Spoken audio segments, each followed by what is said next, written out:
संतुलित रासायनिक समीकरण। आज हम सीखेंगे कि कैसे हम रासायनिक समीकरणों को संतुलित करें।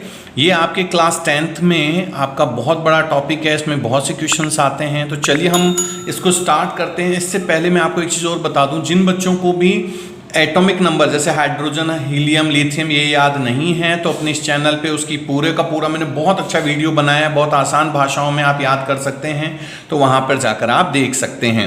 देखिए सॉल्व कैसे, हल कैसे करते हैं इसको। जैसे ये आ गया, मान लीजिए कैल्शियम हाइड्रोक्साइड, अब ये लिखा हुआ है। अब कैल्शियम को किससे लिखते हैं, जैसे आपको पता होना चाहिए, कैल्शियम को हम किससे लिखते हैं, Ca, और हाइड्रोक्साइड को किससे लिखते हैं, OH। अब Ca जब आपने 9वीं क्लास में आप लोगों ने सूत्र बनाना सीखा होगा, फॉर्मूला कैसे बनाते थे कि जैसे इसके ऊपर 2 है, जैसे यहाँ पे देखिए मैं फॉर्मूला एक बार बनाना सिखाता हूँ। कैल्शियम पे 2 चार्ज होता है और हाइड्रोक्साइड पे 1 का चार्ज होता है। तो ये देखिए ऐसे, तो इसका ये जो 2 है वो यहाँ आ जाएगा और इसका चार्ज यहाँ पर, मतलब कैल्शियम पर +2 होते हैं और हाइड्रोजन पे -1 होता है। तो जब फॉर्मूला बनता है तो ऐसे ये क्रॉस मल्टीप्लाई हो जाते हैं, मतलब ये 1 से तो ये कैल्शियम मल्टीप्लाई होगा तो 1 ही रहेगा, और OH ये 2 से मल्टीप्लाई हो जाता है तो ऐसे OH के नीचे ये 2 आ जाता है। तो ऐसे बन गया कैल्शियम हाइड्रोक्साइड। तो अगर आपको ये पता है कि इनके ऊपर कितने चार्ज हैं तो ऐसे आप क्रॉस मल्टीप्लाई करके ये फॉर्मूले आप बना सकते हैं। समझिए मेरी बात। तो देखिए कैल्शियम हाइड्रोक्साइड को कैसे लिखा गया, CaOH2 से, प्लस है तो प्लस लगा दिया। कार्बन डाइऑक्साइड को हम कैसे लिखते हैं, CO2 से, कार्बन डाइऑक्साइड हो गया। अब ये क्या बन रहा है, कैल्शियम कार्बोनेट। अब ये फिर वही कैल्शियम कार्बोनेट जब आप देखेंगे तो देखिए CaCO3 होता है। अब ये कैसे बना, तो Ca के ऊपर +2 था, है ना, और कार्बोनेट पे होता है 3। बना के दिखाऊं आपको, यहाँ पे देख लीजिए एक बार वापस से, देखिए इसका भी बता देता हूँ। कैल्शियम के ऊपर होता है 2 चार्ज, जबकि कार्बोनेट को ऐसे लिखते हैं CO3, और ये ब्रैकेट में इसके ऊपर भी 2 चार्ज होता है यहाँ पे ऊपर, तो इसका चार्ज यहाँ लिख दिया। तो देखिए 2 से 2 कैंसिल, भाई इसके ऊपर भी 2 चार्ज था, इसके ऊपर भी 2 चार्ज था, तो खत्म, CaCO3, इसलिए बन गया कैल्शियम कार्बोनेट। आई बात समझ में। और जल को आपको पता है किससे लिखते हैं हम, H2O से। तो ये तो बात हो गई रफ में फॉर्मूला बनाने की। अब हम इसको संतुलित कैसे करें, कुछ नहीं करना है, बहुत आसान है। देखिए इधर के जो परमाणु हैं उनको लिख लीजिए। जैसे इधर क्या क्या परमाणु है आपके पास, कैल्शियम है, उसके बाद देखिए ऑक्सीजन है, उसके बाद ये हाइड्रोजन है ना, अलग अलग है ना, ऑक्सीजन हाइड्रोजन सबको लिखिए। फिर कार्बन, देखिए कार्बन इनमें से नहीं है तो कार्बन लिख दीजिए। ऑक्सीजन ये पहले आ गया ना, मतलब अभी कारकों के जितने भी हैं ऑक्सीजन वो एक ही जगह गिने जाएंगे और उत्पाद के एक जगह गिने जाएंगे। तो इधर मेरे पास एक कैल्शियम था, एक ऑक्सीजन था, एक हाइड्रोजन था और एक कार्बन था, और ये ऑक्सीजन इसी ऑक्सीजन के साथ यहाँ पे गिना जाएगा। ठीक है, अब यहाँ पे देखिए जो यहाँ पर हैं वही यहाँ पर भी होंगे। भाई जिन परमाणुओं से मैंने अभिकारक बनाया उनसे ही उत्पाद भी बनेगा, तो यहाँ पर भी ये रहेंगे, कैल्शियम, ऑक्सीजन, हाइड्रोजन और कार्बन। ठीक है भाई, जो यहाँ पर है वही यहाँ पर। अब इनके नंबर लिख लीजिए। जैसे देखिए कैल्शियम के आगे कोई नंबर नहीं है तो ये कितने हो गए, 1। ऑक्सीजन देखिए ब्रैकेट के बाहर अगर 2 है तो ये 2 इन दोनों के लिए है, 2 ऑक्सीजन भी है 2 हाइड्रोजन भी है, तो ऑक्सीजन कितने हो गए, 2 और 2 4। भाई 2 तो ये रहे और 2 ये रहे, 4। हाइड्रोजन देखिए H, यहाँ पर भी 2 है लेकिन इनमें बाकी जगह नहीं है, तो इस हाइड्रोजन को हम क्या लिखेंगे, सिर्फ 2। और ये कार्बन देखिए और कहीं नहीं है तो ये 1 ही है तो 1 कार्बन लिख दिया। ठीक है, अब इधर गिनिए, इधर देखिए कैल्शियम के अगर कोई नहीं है तो 1 हो गया। ऑक्सीजन देखिए 3 तो ये रहे और 1 ये रहा, तो 3 और 1 4। हाइड्रोजन देखिए H के नीचे 2 लगा हुआ है तो मतलब हाइड्रोजन 2 है। कार्बन देखिए, कार्बन ये रहा, कार्बन तो 1 ही है ना ये, तो कार्बन 1 लिख दिया। तो अगर आप गौर से देखेंगे इसको तो ये आपके पास क्या था, HNO3 1 4 2 1, मतलब ये का यही देखिए 1 4 2 1, और इधर भी 1 4 2 1, तो ये तो पहले से ही संतुलित है, इसको संतुलित करने की जरूरत ही नहीं है। समझ में आई मेरी बात, 1 4 2 1 1 4 2 1 पहले से ही संतुलित है। अब देखिए जिंक प्लस सिल्वर नाइट्रेट, तो जिंक को किससे लिखेंगे आप, Zn, यानी जिंक प्लस सिल्वर क्या होता है, Ag, और नाइट्रेट NO3। फिर मैंने वही अभी जो आपको सूत्र बनाना सिखाया था कि इसके ऊपर भी 2 होते हैं और इसके ऊपर भी 2, तो 2 से 2 चार्ज खत्म हो जाता है, इसलिए पावर इधर नहीं जाएगी। अब देखिए जिंक नाइट्रेट, तो Zn जिंक नाइट्रेट क्या हो गया NO3। लेकिन ये जो जिंक होता है इसका जो पावर है ये आ गया यहाँ पर 2, तो इसको लिखते हैं जिंक नाइट्रेट से। भाई इसके ऊपर जो 2 चार्ज है वो यहाँ आ गया, आई बात समझ में, कैंसिल नहीं हुआ वो। प्लस सिल्वर को आप किससे लिखते हैं, सिर्फ Ag से। अब ये तो हमने बना लिया, अब इसको हम संतुलित कैसे करें, तो वापस से देखिए, पहले परमाणु लिख लीजिए कौन कौन से आपके पास, जैसे जिंक हो गया एक परमाणु, फिर एक क्या हो गया आपके पास सिल्वर Ag, और एक क्या NO3 पूरा भी लिख सकते हैं अलग अलग भी, जैसे एक तो नाइट्रोजन हो गया और एक ऑक्सीजन। ये की यही 4 चीजें इधर भी होंगी, जिंक, सिल्वर, नाइट्रोजन और ऑक्सीजन। अब इनकी संख्या लिख दीजिए, जिंक कितने देखिए 1 है इसके आगे तो 1 लिख दिया, सिल्वर के आगे 1 है तो 1 लिख दिया, naइट्रोजन के आगे कुछ नहीं है तो 1 मान सकते हैं, ऑक्सीजन कितने हो गए 3। अब इधर देखिए जिंक, इसके आगे भी 1 ही है, अब सिल्वर देखिए इसके आगे भी 1 ही है, लेकिन N देखिए मैंने फिर कहा ब्रैकेट के अगर ये 2 लगा हुआ है तो ये 2 इन दोनों के लिए है, तो नाइट्रोजन के लिए भी 2 हो गया और ऑक्सीजन के लिए 3 दूनी 6, तो ये 6 आ गए।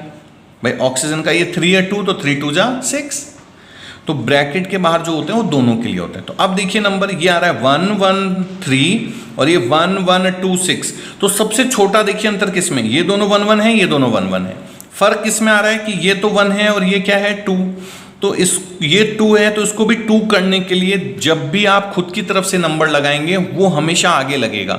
जैसे ये जो इस 1 को 2 करना है तो आगे लगाएंगे आप, यहां पर 2 लगा देंगे, आई बात समझ में।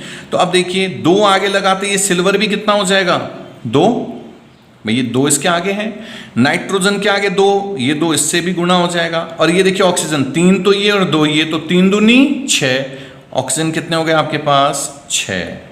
तो अब आपके पास क्या कंडीशन है देखिए 1 2 2 6, 1 1 2 6, तो मतलब ये एक ये तीनों तो सेम है, बस ये बीच वाले में दोनों में अंतर है, तो ये 2 है और ये 1 है, तो इसको भी 2 करने के लिए हमेशा हम कहाँ लगा सकते हैं आगे, तो ये लगा दिया आगे 2, तो 2 Ag, तो ये भी 2 हो गया। देखिए 1 2 2 6, 1 2 2 6, ये हो गया आपका रासायनिक समीकरण संतुलित।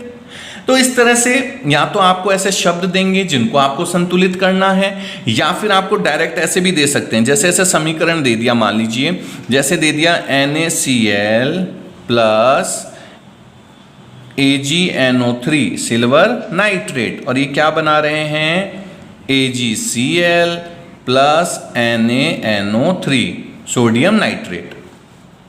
अब मान लीजिए ये बना रहे हैं, तो इसको कैसे संतुलित करेंगे आप, तो फिर वही पहले परमाणु लिख लीजिए, क्या क्या है देखिए आपके पास, एक तो सोडियम आ गया, एक ये क्लोरीन है, फिर एक सिल्वर है, एक नाइट्रोजन है और एक ऑक्सीजन है, यही है। अब इधर भी देखिए जो यहां पर लिखा वो का वही लिख दीजिए, सोडियम, क्लोरीन, Ag, नाइट्रोजन और ऑक्सीजन, ठीक है। अब हम इनकी संख्या लिखेंगे, तो देखिए सोडियम के आगे 1 है तो ये 1 हो गया, क्लोरीन के आगे कोई नहीं है तो वही 1, Ag के आगे भी 1, नाइट्रोजन के आगे भी 1 और ऑक्सीजन के नीचे 3 लगा हुआ तो ये कितने हो गए 3। यहाँ पे देखिए सोडियम के आगे 1 है तो 1, क्लोरीन ये रहा Cl ये भी 1, Ag सिल्वर के आगे भी 1, भाई जो नंबर नहीं है उसके आगे 1 लिख सकते हैं, नाइट्रोजन देखिए ये भी 1 और ऑक्सीजन देखिए 3 तो ये रहा 3। तो ये तो देखिए 1 1 1 1 3 1 1 1, ये पहले से ही क्या हो रखा है, संतुलित हो रखा है, ये इसको संतुलित करने की जरूरत ही नहीं है हमें, है ना। तो ये तो हो गया, ये तो पहले से संतुलित था। अब हम कुछ ऐसा समीकरण लेते हैं जो संतुलित ना हो, जैसे देखिए HNO3 मतलब नाइट्रिक एसिड बोलते हैं ना इसको, और कैल्शियम हाइड्रोक्साइड ये ले लिया, तो ये क्या बनाएगा कैल्शियम नाइट्रेट प्लस H2। अब ये दे दिया आपको समीकरण कि भैया इसको आपको क्या करना है, संतुलित करना है। फिर वही पहले इनके परमाणु लिख लें, देखिए एक तो हाइड्रोजन लिख लीजिए, फिर क्या है नाइट्रोजन ये लिख लीजिए, फिर ऑक्सीजन, 3 तो इसमें हो गए, एक फिर ये रहा कैल्शियम और ये रहा ऑक्सीजन, तो ऑक्सीजन हम पहले लिख चुके हैं ना तो उसको लिखने की जरूरत नहीं है। हाइड्रोजन ये रहा पहले से लिखा हुआ है, लिखने की जरूरत नहीं है। तो इधर ये 4 परमाणु थे, जो 4 परमाणु इधर हैं वही 4 परमाणु इधर भी होंगे, हाइड्रोजन, नाइट्रोजन, ऑक्सीजन और कैल्शियम। अब इनकी संख्या लिखिए, हाइड्रोजन कितने देखिए इधर, एक तो ये रहा, और 2 ये रहे, ब्रैकेट में जो होता है वो दोनों पे लगता है ना, तो 2 और 1 3, तो यहाँ 3 लगा दीजिए। अब नाइट्रोजन देखिए ये रहा, एक ही है और कहीं नहीं है, तो 1 नाइट्रोजन हो गया। ऑक्सीजन देखिए 3 तो ये रहे और 2 ये रहे, तो 3 और 2 5 हो गई ये। कैल्शियम देखिए एक ही है यहाँ पे, तो 1 लिख दिया, है ना। अब इधर के देखिए, इधर हाइड्रोजन देखते हैं, 2 तो ये रहे हाइड्रोजन और कहीं है, इसमें और कहीं नहीं है, तो ये 2 हाइड्रोजन हो गए। नाइट्रोजन देखिए ब्रैकेट के बाहर 2 लगा है, तो ऑक्सीजन तो 3 दूनी 6 हो जाएंगे और नाइट्रोजन 2 से गुणा हुआ तो 2, तो नाइट्रोजन कितने हैं 2। ऑक्सीजन देखते हैं 3 दूनी 6 और 1 ये रहा, तो कितने हो गए 7। भाई ये रहा ना, 3 दूनी 6 और 1 7। अब कैल्शियम देखिए ये रहा कैल्शियम, तो कैल्शियम तो एक ही है, तो 1 लगा दिया यहाँ पे। अब देखिए फर्क कितने हैं, 3151 2271, बहुत सारे फर्क है भाई। ये कैल्शियम बस एक है, तो सबसे पहले जो छोटा है, जैसे देखिए ये 1 है और ये 2 है, तो सबसे पहले छोटे को बराबर करने की कोशिश कीजिए। तो ये 2 हैं, तो इसको 2 करने के लिए मुझे 2 कहाँ लगाना पड़ेगा, हमेशा हम कहाँ लगाते हैं आगे, ये बस ध्यान रखिएगा। तो अब देखिए हाइड्रोजन कितने हो गए आपके पास, 2 तो ये रहे और 2 ये रहे, तो हाइड्रोजन अब कितने हो चुके हैं आपके पास 4। ठीक है, नाइट्रोजन देखिए 2, ऑक्सीजन देखिए 3 दूनी 6 तो ये हो गए और 2 ये हो गए, भाई ये 3 दूनी 6 और ये रहा 2 ऑक्सीजन, तो ये कितने हो गए अब आपके पास 8, 6 और 2 8। कैल्शियम 1 का 1 है।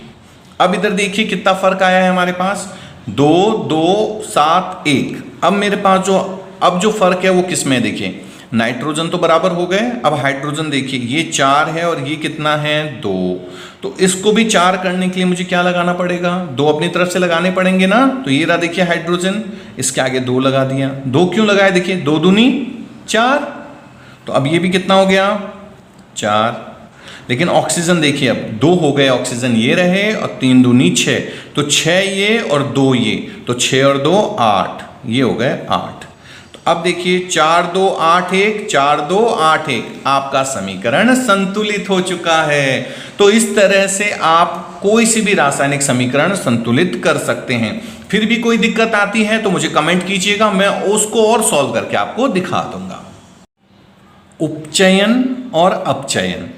उपचयन क्या होता है, देखिए उपचयन को ऑक्सीकरण भी कहा जाता है। क्या कहा जाता है, ऑक्सीकरण। ऑक्सीकरण क्यों कहा गया, देखिए नाम में ही आंसर है, ऑक्सी। ऑक्सी मतलब ऑक्सीजन, समझे, मतलब इसमें ऑक्सीजन का योग हो जाएगा, मतलब ऑक्सीजन इसमें जुड़ेगा, इसीलिए उपचयन में ऑक्सीजन जुड़ता है, जबकि ये जो अपचयन है इसमें ऑक्सीजन निकल जाएगा। कितनी आसान हो गई परिभाषा देखिए। तो उपचयन वह अभिक्रिया जिसमें किसी पदार्थ में ऑक्सीजन का योग होता है, अर्थात ऑक्सीजन की वृद्धि होती है, उसे उपचयन या ऑक्सीकरण अभिक्रिया कहते हैं। समझ में आई बात, मतलब ये जो ऑक्सीजन है इसका क्या होगा, योग होगा। तो जैसे योग मतलब ऑक्सीजन जुड़ेगा तो ऑक्सीजन की वृद्धि हो जाएगी और इसे ऑक्सीकरण कहा जाएगा। जैसे देखिए उदाहरण Cu प्लस O2, तो देखिए Cu और O2, तो ये ऑक्सीजन इसमें जुड़ रहा है ना, तो CuO, इसीलिए क्या बन गया ये कॉपर से कॉपर ऑक्साइड। तो जब भी ऑक्सीजन जुड़ेगा तो क्या हो गया, ऑक्सीकरण हो गया। आई बात समझ में। ऐसे ही अपचयन, अपचयन का क्या है, इसका पूरा का पूरा उल्टा, इसमें ऑक्सीजन जुड़ रहा था, इसमें ऑक्सीजन निकल जाएगा। वह अभिक्रिया जिसमें किसी पदार्थ में से ऑक्सीजन निकलती है, ऑक्सीजन निकलती है, उसे ही हम अपचयन अभिक्रिया कहेंगे। तो इसमें ऑक्सीजन की क्या हो जाएगी, कमी हो जाएगी, इसमें ऑक्सीजन की कमी हो जाती है। जैसे देखिए CuO प्लस H2, यहां पर इसके पास ऑक्सीजन है, लेकिन यहां पर देखिए कॉपर और ये H2O से रिएक्ट होकर क्या बना गया, H2O, तो कॉपर प्लस वाटर बन गया। तो यहां पे ऑक्सीजन था और यहां पे ऑक्सीजन नहीं है, तो ऑक्सीजन की कमी हो गई, तो इसे ही अपचयन कहेंगे। तो ये था उपचयन और अपचयन, और जब ये उपचयन अपचयन एक साथ होते हैं तो उसे ही हम क्या कहते हैं, रेडॉक्स अभिक्रिया। तो रेडॉक्स अभिक्रियाएं देखिए, जिन रासायनिक अभिक्रियाओं में उपचयन तथा अपचयन साथ साथ अभी होती हैं उन्हें क्या कहा जाता है, रेडॉक्स अभिक्रियाएं कहा जाता है। है ना। तो अभी हमने देखा इससे पहले भी उपचयन और अपचयन। तो अब देखिए इसका एक उदाहरण देखते हैं। रेडॉक्स मतलब जिनमें उपचयन और अपचयन मतलब ऑक्सीकरण और अपचयन दोनों अभिक्रियाएं साथ साथ होती हैं। जैसे देखिए Cu और H2 है, किस में बदल रहे हैं, Cu और H2 में। तो देखो यहाँ पे ऑक्सीजन था कॉपर ऑक्साइड और यहाँ पे सिर्फ कॉपर रहा, तो ऑक्सीजन की कमी हो गई ना, ऑक्सीजन यहाँ पे था यहाँ नहीं है, तो ये हो गई अपचयन अभिक्रिया। और यहाँ देखिए हाइड्रोजन है लेकिन इसमें ऑक्सीजन जुड़ गया, एक बढ़ गया ना, तो ये उपचयन हो गया। तो जब उपचयन और अपचयन अभिक्रिया साथ साथ होती है तो उसे रेडॉक्स अभिक्रिया कहते हैं। वहां पर इसके अलावा आपको कोई दूसरा उदाहरण भी दे सकते हैं। तो आप बस ये देखिए किस में ऑक्सीजन कम हो रहा है तो अपचयन होगा, जिसमें ऑक्सीजन बढ़ रहा है वो उपचयन होगा। एक आखिरी अभिक्रिया और है इस चैप्टर की जो बहुत ही इंपॉर्टेंट है, वो है अवक्षेपण अभिक्रिया, प्रेसिपिटेशन रिएक्शन। जैसे चाय को आप छानते हैं तो चाय को छानने के बाद जो बच गया उसे ही अवक्षेप कहा जाता है, हिंदी में, इंग्लिश में प्रेसिपिटेट कहा जाता है। तो वह अभिक्रिया जिसमें एक अविलय पदार्थ, क्या अविलय पदार्थ बनता है, उसे अवक्षेपण अभिक्रिया कहते हैं। मतलब एक ऐसा पदार्थ बने जो विलय ना हो, मतलब वो उसमें घुले ना, अलग से बच जाए, तो उसे ही हम अवक्षेपण अभिक्रिया कहेंगे। जैसे देखिए NaCl प्लस AgNO3 है, क्या बनाया, AgCl प्लस NaNO3। तो ये जो इसमें AgCl है ये अवक्षेप के रूप में बच जाता है, तो इसीलिए इसे अवक्षेपण अभिक्रिया कहा जाता है। तो ये था अवक्षेपण अभिक्रिया।